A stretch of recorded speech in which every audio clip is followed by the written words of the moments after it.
পরে করতালি দিয়ে একটু প্রত্যহ হরিনাম করতে হবে। তো চলুন আমরা আজকে ওই ছোট্ট ছেলেটা কি করছে ওর সঙ্গে সমান তালে আমরাও একটু গান করব। রাধা কৃষ্ণ গোবিন্দ গোপাল বল, রাধা রমন হরি কৃষ্ণ কৃষ্ণ বল। রাধা কৃষ্ণ গোবিন্দ গোপাল বল, রাধা রমন হরি কৃষ্ণ কৃষ্ণ বল। তোরা রাধে রাধে বল, তোরা কৃষ্ণ কৃষ্ণ বল, তোরা রাধে রাধে বল, তোরা কৃষ্ণ কৃষ্ণ বল। তোরা রাধে রাধে বল, তোরা কৃষ্ণ কৃষ্ণ বল, তোরা রাধে রাধে বল, তোরা কৃষ্ণ কৃষ্ণ বল। রাধে রাধে রাধে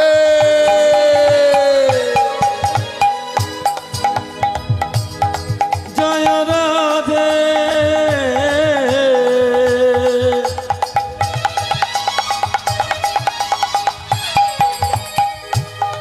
জয় রাধে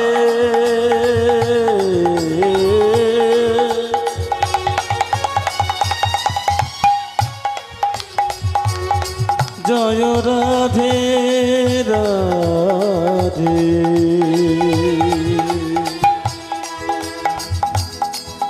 জয় হরি হরি বল। রাধে তোরা রাধে রাধে বল, তোরা কৃষ্ণ কৃষ্ণ বল, তোরা রাধে রাধে বল, তোরা কৃষ্ণ কৃষ্ণ বল। তোরা রাধে রাধে বল, তোরা কৃষ্ণ কৃষ্ণ বল, তোরা রাধে রাধে বল, তোরা কৃষ্ণ কৃষ্ণ বল। হরি বল। জমিদার বলে উঠল, ওরে খোকা আমার এই দুটো বোঝা আছে একটু মাথায় করে নিয়েছ। তোকে তো দেখে মনে হচ্ছে তোর খাওয়াও হয় না, ঘুমও হয় না, দিবারাত্রি ভগবানের নাম গান করলে মরে যাবি। এই বোঝা দুটো নিয়েছ, আমি তোকে খেতেও দেব আর কিছু পয়সাও দেব। এতক্ষণে শুনছেন এক গভীর তত্ত্ব কথা। কেন আপনারা এই হরিবাসরে আসবেন, কেন হরিবাসরে আসার প্রয়োজন, কেন হরি কথা শ্রবণ করার প্রয়োজন শুনে নিন এবারে।